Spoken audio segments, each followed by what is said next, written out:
हाँ जी बेटा जी, क्या हाल चाल आप सबका। तो पीजीपीपी में जी आज पहुंच गए सेक्शन 37 में। सर सेक्शन 37 का क्या सीन है वो समझें। जब ये डिडक्शंस की बात शुरू हुई थी तो हमने कहा था कि भी 30 से लेके 36 तक के सेक्शन है जिनमें खर्चों की डिडक्शन आपको मिल जाएगी, स्पेसिफिक खर्चे की। जैसे आपने रेंट भी देखा, डेप्रिसिएशन भी देखी, bad debts, interest, scientific research, बहुत कुछ देखा। पर उसके बाद हमने एक बात और कही थी, जो खर्चे इन सेक्शंस में नहीं आते उनकी भी डिडक्शन मिल सकती है रेजिडुअल सेक्शन में, सेक्शन 37 में। देखिए सरकार ने 30 से 36 तक जो नाम लिखे हैं खर्चे, उसके अलावा भी हैं। इलेक्ट्रिसिटी बिल नहीं है आपका 30 से 36 तक। इंटरनेट या टेलीफोन के चार्जेस नहीं है आपके। आज के बिजनेस बिना इलेक्ट्रिसिटी, इंटरनेट, टेलीफोन के नहीं होते। तो सरकार अगर खर्चों के नाम लिखना भी चाहती तो ना लिख पाती भाई, फिर भी कोई ना कोई रह जाता।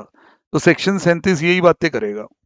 आज सर बात करते हैं revenue expenditure incurred for the purpose of carrying on business profession. यहाँ पे डिडक्शन मिल जाएगी। कहता है ये रेजिडुटरी सेक्शन है under which only business expenditure की डिडक्शन मिलेगी, नॉट द बिजनेस लॉसेस। पर लॉसेस वैसे सेट ऑफ करने के बाद ही टैक्सेबल इनकम आती है। पर सेक्शन मना कर रहा है कि खर्चे की डिडक्शन मेरे यहाँ होगी, बिजनेस लॉसेस अगर इन कारण से होते हैं तो डिडक्शन नहीं होगी। पर ये लॉसेस आमतौर पे सेट ऑफ हो जाते हैं।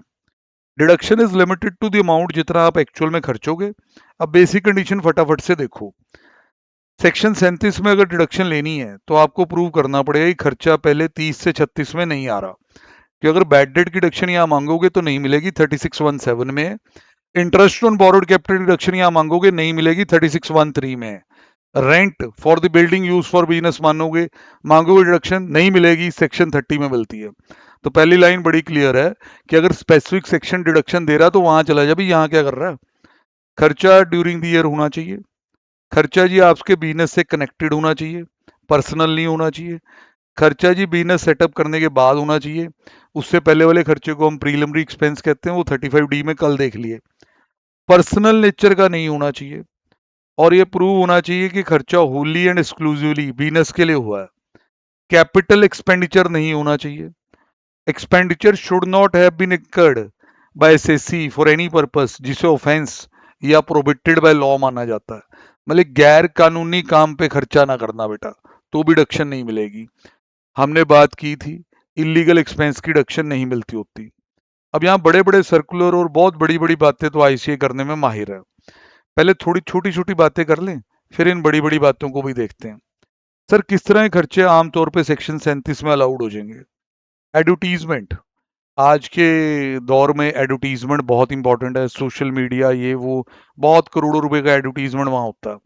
तो एडवर्टीजमेंट का खर्चा ओनली एक्सक्लूसिवली बिजनेस के लिए अगर हो रहा है तो डिडक्शन यहाँ ले लो।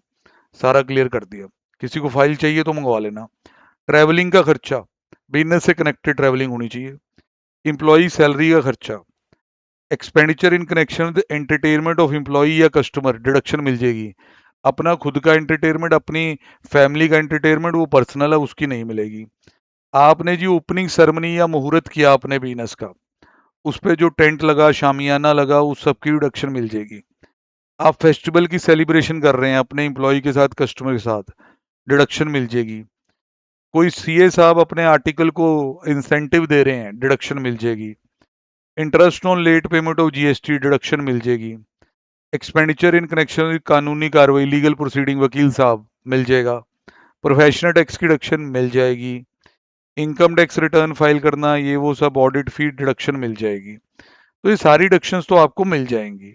अब सर उधर हाई फाई बातें करें, थोड़े सर्कुलर सर्कुलर जो इन्होंने बताए हुए हैं।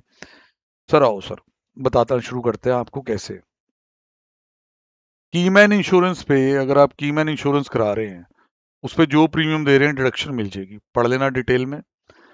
फिर उसके बाद उन्होंने लिखा कि सेक्शन 37 की एक्सप्लेनेशन 1 ये कहती है कि expenditure which is incurred by SSC for any purpose which is an offence और प्रोहिबिटेड बाय लॉ, उसकी डिडक्शन नहीं मिलेगी।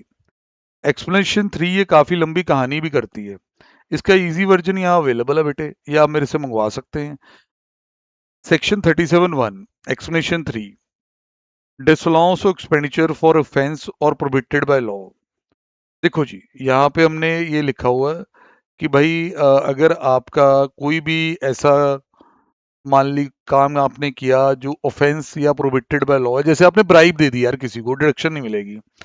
फिर एक्सप्लेनेशन 3 to 37 क्लैरिफाई करता है कि expenditure incurred by SSC for any purpose which is an offence would include, और उसमें ये सब भी आएंगे। ये सब यहाँ पे थोड़े मुश्किल दिए हुए हैं, तो मैंने वो थोड़ा सा इजी करके नोट्स बना रखे हैं, उस पे आप आ जाएंगे। पहले तो बेसिक रूल कि आपने एक्सपेंडिचर किया है एज ए पर्पस पे विच इज ऑफेंस और प्रोहिबिटेड बाय लॉ, डिडक्शन नहीं मिलेगी। अब देखो जी, नीचे क्या क्या आता है। Expenditure for offence prohibited activity, expense incurred for a purpose which is offence under law which is prohibited by law in India और outside India, disallowed. Bribe, penalty, ये सारा स्मगलिंग, इस तरह के खर्चे जो आपने किए तो डिसअलाउड। पहली चीज ये। Expenditure to provide illegal benefit और पर्क्स, बहुत बहुत इंपॉर्टेंट बेटा। ये आपके मॉड्यूल में से अब हम ये वाला पॉइंट चेक कर रहे हैं, ये वाला, ये देखना भाई। इसमें जैसे बेटा डॉक्टर साहब होते हैं, अब उनको फार्मा कंपनियां बड़े फ्री बीज देती हैं, गिफ्ट दे देती हैं ताकि आप हमारी जो मेडिसिन है वो पेशेंट्स को लगवा दो।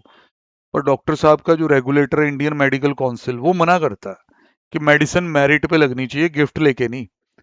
तो अगर एज ए फार्मा कंपनी आपने किसी डॉक्टर को गिफ्टिंग की कि भाई हमारी मेडिसिन लगवा दे, अब डॉक्टर के लिए मना है वो गिफ्ट एक्सेप्ट करना, तो आपको एज ए पर्क्स बेनिफिट नहीं देने जो प्रोहिबिटेड हो। अगर देंगे तो आपका खर्चा डिसअलाउड है, पढ़ के देखो। Any expense incurred to provide benefit और perk to any person where the acceptance of such benefit violate any law, regulation, guidelines, disallowed. Example: freebies given by pharmaceutical company to doctors. IPhone तक दे दिए जाते हैं जी। Indian medical council मना करती है कि ऐसे काम ना किया करो। कोई फार्मा कंपनी डॉक्टरों को अगर गिफ्ट दे रही है ताकि उसकी मेडिसिन वो आगे प्रमोट करें, तो भाई डॉक्टर्स को अलाउड नहीं है, उनकी इंडियन मेडिकल काउंसिल मना करती है कि ऐसा काम नहीं करना। तो एज ए फार्मा कंपनी आप एक एजा पर्क और बेनिफिट दे रहे हो जो अलाउड नहीं है देना, तो उसकी डिडक्शन आपको नहीं मिलने वाली, ध्यान रखना। अगला इस एक्सप्लेनेशन में ना, यहाँ से भी देखते जाओ, कंपाउंडिंग की बात होती है। अब बच्चों को इतना पता नहीं होता वो चीज़ें हैं क्या, तो इसे थोड़ा इजी करना पड़ता है। Expenditure to compound an offence, any amount paid to compound an offence under any law in India और आउटसाइड इंडिया, डिसअलाउड। कहता है कंपाउंड एन ऑफेंस का मतलब क्या होता है। सर कंपाउंड एन ऑफेंस का मतलब होता है settling an offence by paying a prescribed amount of fee to the authority so that prosecution खत्म हो जाए, क्रिमिनल प्रोसीडिंग विड्रॉ हो जाए, the offence is treated as settled without any legal action. अब आईपीसी और बीएनएस में, आज की डेट में तो बीएनएस ही बोलना चाहिए, कुछ है जो ऑफेंसेस हैं जिनकी कंपाउंडिंग पॉसिबल है। मतलब सजा के बदले में आप फाइन पेनल्टी दे दें जिसमें से विक्टिम को भी जाएगा पैसा, तो प्रोसिक्यूशन ड्रॉप हो जाएगा। अब आपने ऑफेंस किया पर सजा लेने के बजाय आपने पैसे दे दिए, ब्लड मनी भी कहते हैं इसे। अब इस चीज को आप बिजनेस में खर्चे की तरह क्लेम नहीं कर पाएंगे। सिंपल वर्ड, पे money and close the case. तो कंपाउंडिंग ऑफेंस पे अगर कोई खर्चा हुआ है तो याद रखना सेक्शन 37 में डिडक्शन नहीं है। फिर एक बिल्कुल ही ताजी ताजी चीज आई है sir, to settle the proceeding initiated. भाई इस पे सवाल आएगा, स्टार लगा लो, स्टार लगा लो मुन्ना, इस पे सवाल आएगा। Expenditure to settle the proceeding, any expenditure incurred to settle the proceeding related to contravention or default under any law by CG, disallowed। बोले आपने किसी कानून की उल्लंघना की, कॉन्ट्रवेंशन की, अब उसके कारण आपको पैसे देने पड़ रहे हैं, टू सेटल दी प्रोसीडिंग, उसकी डिडक्शन नहीं होने वाली, ये क्लियर है। अमेंडमेंट है जी 23/4/25 से। गवर्नमेंट ने यहाँ नोटिफाई कर दिया है कि कोई भी डिडक्शन नहीं होगी अगर आप सेटलमेंट एक्सपेंस पे कर रहे हैं इन लॉज में, SEBI security depository competition, even it is paid for business continuity still disallowed. SEBI पे देखो जी बड़ी पावर्स हैं, तो कई ये इन्वेस्टमेंट से संबंधित एंटिटीज कई बार कंट्रावेंशन कर देती हैं इनके कानूनों की, तो काफी करोड़ों की पेनल्टियां भी लगा सकता है। तो उस चीज की डिडक्शन आपने नहीं देनी बेटा, ये याद रखना। अब यहाँ वापस आते हुए फिर आता है जी CSR, काफी इंपॉर्टेंट, काफी ज्यादा बार आ भी चुका है पेपर में। सेक्शन 37 और CSR और ये पॉलिटिकल पार्टी, भाई ये तो बड़े चलते हैं। CSR सेक्शन 135 कंपनी एक्ट में दिया हुआ, जहाँ थोड़ी अमीर कंपनी को कहा जाता है कि सोसाइटी के लिए भी कुछ करो, थोड़े से पैसे लगवा दिए जाते हैं। तो क्या वो पैसा जो उसने सीएसआर एक्टिविटीज पे खर्चा कंपनी कह सकती है कि बिजनेस के लिए खर्चा है और सेक्शन 37 में डिडक्शन मिल जाए ना? ऐसा नहीं होता। ये खर्चा बिजनेस के लिए नहीं माना जाता। Under section 37 only the expenditure not covered under 30 to 36 and दूसरी बात, होली एक्सक्लूसिवली हुआ बिजनेस के लिए तो डिडक्शन मिल जाएगी। अब इशू ये हुआ कि क्या सीएसआर का खर्चा सेक्शन 37 डिजर्व करता? कहता it has been clarified for the purpose of section 37 any expenditure incurred by assessee on activity relating to CSR shall not be deemed to have been incurred for the purpose of business.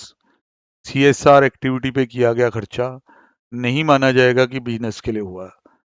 Rational behind this laws is that CSR expenditure application of income है। आपने net profit कमा लिया, tax दे दिया, उसमें से एक certain percent ये लगाना है। तो पैसे कमाने के लिए थोड़ा ना खर्चा हुआ, पैसे कमाने के बाद हुआ है। तो ये नॉट होली एक्सक्लूसिवली है। ऐसा चल रहा था। फिर आए मोदी जी 2014 में। तो मोदी जी ने फाइनेंस बिल नंबर 2, जो पहली बार मोदी जी आए हैं 2014 में, वहाँ सीएसआर के बारे में एक बात कही। कहते भाइयों और बहनों, सीएसआर का एक्सपेंडिचर अगर सेक्शन 30 से 36 में आ रहा है तो आपको डिडक्शन मिल जाएगी उन सेक्शंस में। सर एक ना सेक्शन ये बीकॉ इसमें आपके सीए में कराते नहीं है, 35AC पहले होता होता था। एलिजिबल प्रोजेक्ट्स एंड स्कीम्स है वहाँ। तो अगर आप सीएसआर के तौर पे जो पैसा खर्चना है वो आप वो 35AC की एलिजिबल प्रोजेक्ट स्कीम्स पे खर्च दो। सर यू कैन मैनिपुलेट, आपका सीएसआर भी हो जाएगा और आपको डिडक्शन भी मिल जाएगी। Ordinary CSR expenditure does not qualify for deduction, but अगर सीएसआर का खर्चा 30 से 36 में आता है तो 35AC हो सकता है। फिर आगे आता है एडवर्टीजमेंट इन सुवेनियर और पॉलिटिकल पार्टी। लोकल लेवल पे इलेक्शंस आपने बहुत देखी, स्टेट लेवल पे भी देखी, सेंटर की भी देखी। अब जब इलेक्शंस का सीजन आता है तो पॉलिटिकल पार्टी अपने सुवेनियर लॉन्च करती हैं। उसके अंदर कई बार ज्वेलर लोग, मिठाई वाले, वो अपनी ऐड चला देते हैं, जो उनके की सपोर्टर होते हैं। लाखों रुपए दे देते हैं कि हमारी भी फोटो लगा दो इसके साथ दुकान की। इस तरह की ऐड की कोई डिडक्शन नहीं है। Section 37 to be disallow deduction on account of advertisement representing contribution made by any person in computing the if it has been provided specifically the provision for disallow would apply notwithstanding anything contrary।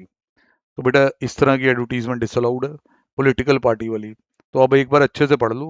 Expenditure representing contribution for political purpose would become disallowable even in those case expenditure is incurred by assessee as a trader और है business के लिए। तो accordingly ध्यान रखें, tax payer को deduction नहीं मिलने वाली अगर वो ऐड करता है इन सुवेनियर ब्राउचर पॉलिटिकल पार्टी के। तो ये बहुत बार आया हुआ पेपर में, डिसअलाउ करना होता है बिजनेस इनकम निकालते वक्त। सरकार को अपना भी देखना है यार, क्या बेइज्जतियां होंगी कि सरकारी एडवर्टीज पॉलिटिकल पार्टी के ब्राउचर पे खर्चे डाल के ऐड करके खर्चे क्लेम किए जा रहे हैं। तो ये भी आपका सेक्शन 37 बहुत काम आने वाली चीज़ है। किसी को ये फाइल वगैरह चाहिए हो ये वाली तो वो मेरे को प्लीज़ बता दे, तो आप वो चीज़ उसके साथ शेयर कर लेंगे, ये फाइल भी। अब जैसे लॉसेस जो अलाउ हो जाते हैं सेट ऑफ करने, वो भी यहाँ दिए हुए हैं। चाहे सेक्शन 37 ना माने लॉस की डिडक्शन, पर ये लॉस सेट ऑफ होते हैं जी। अम्बेजलमेंट का लॉस, चोरी चकारी, आपने सिक्योरिटी डिपॉजिट दिया, टेंडर पूरा नहीं कर पाए, फोरफिट हो गया, उसका भी लॉस है। लॉस बाय फायर, रॉबरी, ये सारे आपने सुने हुए हैं। फिर भाई कुछ ऐसी चीज़ें जो अलाउड नहीं होती हैं, जैसे जी losses not allowable at deduction. Capital asset damage हो गया, भाई वो तो कैपिटल गेन में देखा था। सिक्योरिटीज बेची है लॉस पे, जो इन्वेस्टमेंट की तरह है, कैपिटल लॉस है, वहां जाओ। पेनल्टीज का भी सुन लो, नॉर्मल पेनल्टी लिख के आ जाए, कानून आपने थोड़ा पेनल्टी लग गई, नॉट डिडक्टेबल। बट अगर पेनल्टी कॉम्पनसेटरी नेचर की हो, जैसे जीएसटी आपने लेट पे कर दिया, उसका उन्होंने इंटरेस्ट लगा दिया, अलाउ कर दो। Penalty for breach of contract, उसमें भी कोई कानून तोड़ने वाली बात नहीं है। आपने दो पार्टीज में प्रिविटी ऑफ कॉन्ट्रैक्ट था, वो आप पूरा नहीं कर पाए, penalty for breach they the, allowed है। इस तरीके से भाई ये चीज़ें आपको देखनी है। इनकम टैक्स वगैरह खुद अलाउड नहीं है तो उसकी लेट पेमेंट का इंटरेस्ट अलाउड नहीं होगा। आप लोन ले रहे हैं इनकम टैक्स को पे करने के लिए, अलाउ नहीं होगा, क्योंकि इनकम टैक्स खुद ही अलाउड नहीं है, आगे जाके आपको पता चलना है। इतना करें जी, बाकी फिर कल देखते हैं, अभी के लिए डन है।